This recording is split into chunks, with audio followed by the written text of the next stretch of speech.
cat in the wall, eh? Okay, now you're talking my language. You ever drunk Baileys from a shoe? Oh, great. Thanks, Mother, for replacing the baby aspirin with LSD. How much you want to make a bet I can throw a football over the mountain? All right, welcome into the View from C-Deck. This is your host, Just Matt, and it's just Matt this week. This Direwolf and Haas are a little indisposed at the moment, and I've had to wait a little while as I was on a little staycation. Do some things with the fam, but we're ready for this week as the Buckeyes get ready to host the Iowa Hawkeyes back at Ohio Stadium after a week off on the bye. Buckeyes should be relatively healthy and ready to roll, according to Ryan Day. Both running backs, Travion Henderson and Mayan Williams, both going to be back in action. But it shouldn't take much. Shouldn't take much this week. Hawkeyes bringing in El Stinko of an offense, the worst offense, literally, dead last in total yards per game. In the FBS, 131, fourth to last in points, like bottom 10 in passing, bottom 5 in rushing. They stink on offense. So Ohio State, of course, naturally 30-point favorites with a 50-point over/under, and it's going to be that's interesting lines though. Very interesting lines though by Vegas. They know what they're doing as always, but we'll get right into it. Ohio State's going to be coming in looking to go 7-0. We saw a lot of action outside around the country last week. One of the best weekends of college football I can remember in a long time. But the Buckeyes had to sit there and watch, so now we're a little out of sight, out of mind, and it's time to reestablish what they want the pollsters to see in their eyes, what kind of impression the Buckeyes want to make in order to get to their goal, which is the college football playoff. And it looks like there's only one team standing in their way now. We'll talk about them a little later. But C.J. Stroud still leads the country in touchdown passes, and Marvin Harrison Jr. now second in touchdown catches behind Hyatt from Tennessee, just because he had 5 last week against that vaunted Bama secondary, quote unquote. But yeah, so the Buckeyes welcome Iowa. Iowa, like I said, terrible offensively, pretty darn good defensively. Only giving up 264 yards per game, which, considering how many yards they get and how long they're on the field, I think that's pretty good. But Iowa averages only 14.7 points per game, while allowing 10. They're actually been outgained on the season. Oh my gosh, a P5 team being outgained only 6 games into the year is ridiculous, especially one of Iowa's caliber. But we average more yards just by ourselves than they average in a total game combined that they allow in. Oh God, it's so ridiculous that that Brian Ferentz still has a job, and that Kirk Ferentz actually seems to be very intent on keeping him around.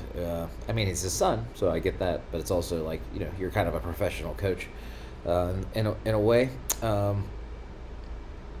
But Spencer Petras, a terrible quarterback. So he and C.J. Stroud have actually thrown almost the exact same amount of passes through 6 games, which is kind of weird to think about, considering that Iowa's more of a running team to begin with. But he has roughly half the yards, 1/12 of the touchdowns. He's thrown 161 passes and only has 2 touchdown passes. Holy shit. They both have 3 INTs, though, so at least he takes care of the ball as well as C.J. Stroud, I guess. But, with the low risk comes 0 reward for them. They don't have weapons on the outside, though. They don't have a running game to speak of. They average 82 yards a game on the ground. That is a joke for a P5 team, especially one that produces offensive linemen the way Iowa has over the past 2 decades. They've put all kinds of great tackles into the league, great guards. Linderbaum was the number one, was a first-round pick last year, their center. That's something they usually do, and this year they just they got nothing on offense. They have absolutely nothing on offense. It's just such a joke. Meanwhile, Ohio State obviously is a machine offensively, but defensively, obviously it's a good matchup. Our defense has been pretty good, though. Actually, our defense's averages are right around what Iowa averages. So what you've seen so far from our defense this year should be close to what Iowa gets. So I would expect them to score less than 10 against the starters at least. They may get yet another garbage touchdown against this backup defense, but hopefully we're a little healthier. We lost Court Williams, but he was just depth at safety.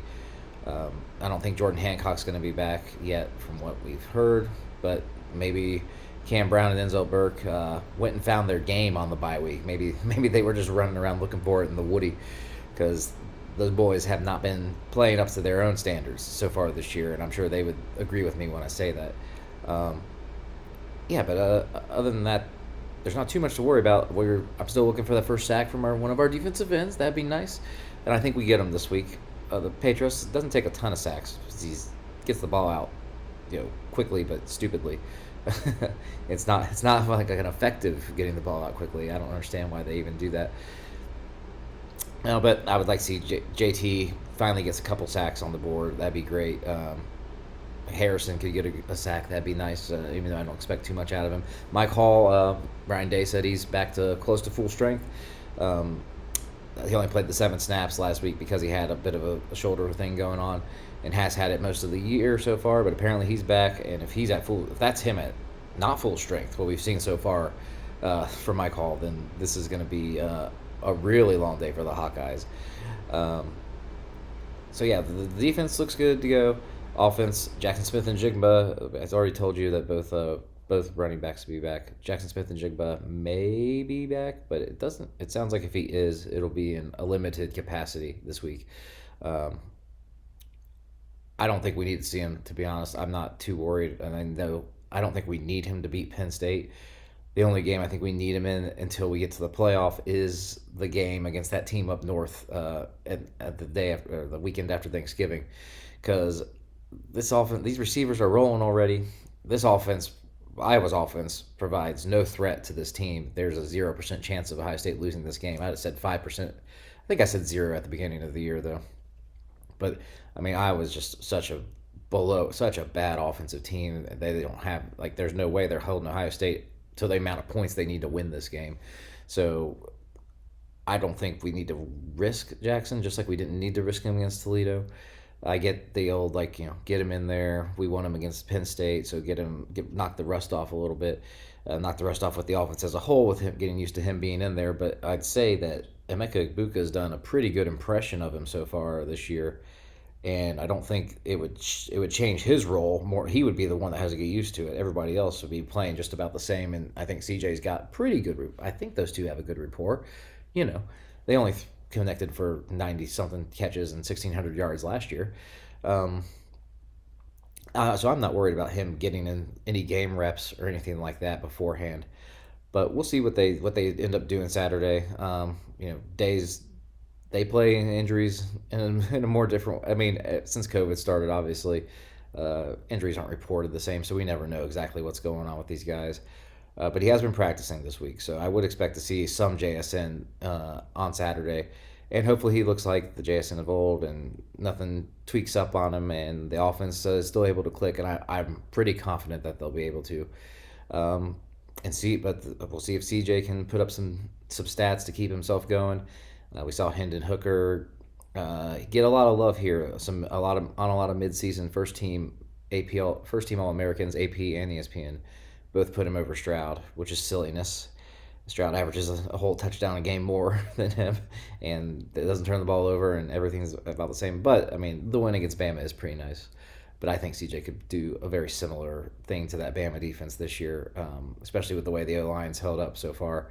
Paris Johnson Jr. was named to the ESPN midseason AP midseason All-American team. Sorry, AP. I'm not sure if he was on that one or not. But as was Marvin Harrison Jr., my guy that I've been pimping out all year to break the Terry Glenn's touchdown record, and he's still on pace, of course, since they didn't play last week. But he was also named first team All-American for the midseason for ESPN, and I expect a lot more awards coming towards the offensive side of the ball when the offseason comes around. But yeah, for this game, 30-point favorites. I think that's easy. The Dire Wolf let me know his pick 38-10, so he actually does not have them covering, and he has the over-under of 50. The 50 number is tricky because my first thought was 45-6, so it's right on it, 51 points. I was just so bad offensively that at first I thought, maybe coming off the bye, we're working some guys back in. JSN's coming back in. We got guys. This may not be a whip game, as I've called it before, where the coach feels like he needs to go to the whip, because we got Penn State next week. obviously they looked bad, but it's still, I think, a much bigger game. Obviously, divisional game, so it can play a way bigger role in Ohio State's season outcome. But Iowa's just so bad on offense. What are you doing, Kirk Ferentz? Fire your son, or somebody in the athletic department offense needs to get the cojones up to go ahead and do it for him if he can't do it. You know what I mean? It's just nepotism at its worst. It's Peter principle. It's whatever you want to think of that doesn't go well in a workplace. That's what happened and why. I mean, they're averaging like 238 yards a game total. That's less than Ohio State averages on both sides of the ball. No, I think it's like 228, but still, it's basically whatever the running game of Ohio State averages, what their entire offense averages, and that's taking away the best passing game in the country.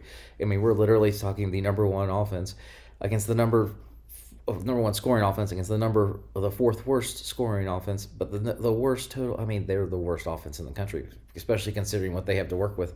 They're not some FCS school. They're not some G5 school. This is freaking Iowa, and they have access to, I mean, at least a bunch of top 1,000 players on our offense is filled out with them. So they should be able to build something competent, and it looks like just pure garbage that's been shat out. Like, it's just horrible.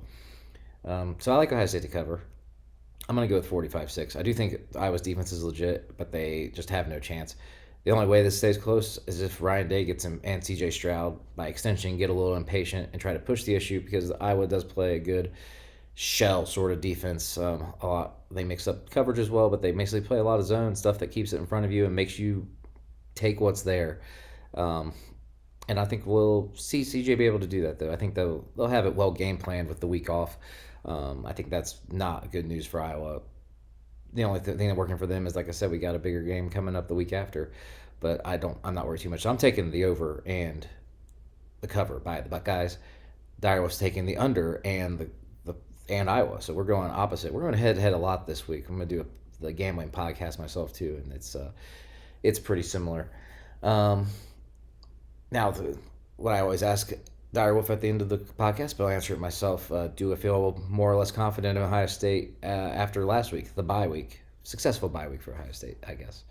Nobody got arrested or anything like that, or got picked up for DUI or anything.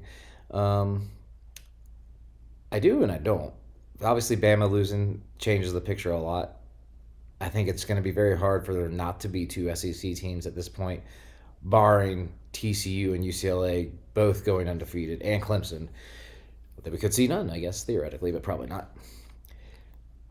But that's very unlikely to happen, especially TCU. I think that's a tough road to hoe for them to get there undefeated. UCLA has the opportunity to. They have a huge game with Oregon this week. If they can win that game, then they have a very good chance at getting in even as a one-loss team, provided they can. If they beat USC, I don't know. It's going to be hard for them if they don't run the table. But Tennessee, on the other hand, just opened up all kinds of scenarios, especially if Ole Miss can still handle their business, where two SEC teams or even three SEC teams get in, and nobody wants to see that. I don't want to see that. And it obviously makes it hard for Ohio State, but if we, heaven forbid, have something happen against that team up north. So back to my original question, though. Is it better am I more confident? The game against the team up north has me less confident than before. I'm still very confident we win the game, though. But I would have to say I'm overall less confident, because if we lose that game, I think we're out now with with Tennessee getting that win this weekend. It really opens up a lot of doors, because they have Georgia beat Oregon. And if Oregon can beat UCLA, then that's going to look really good at the end of the year out of conference, even if they lose to Tennessee.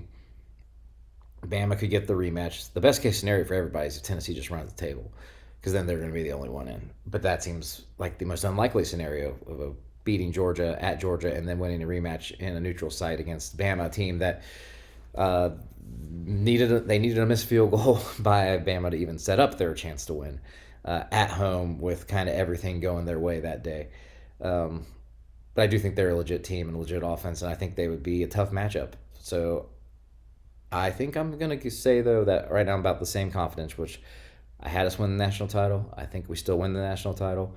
And I think this week, though, is a stepping stone. And earlier I said that this shouldn't be a whip game, but if it was me personally, we have these nice setup of bracketed games here kind of to end the year, although this does overlook Maryland a bit.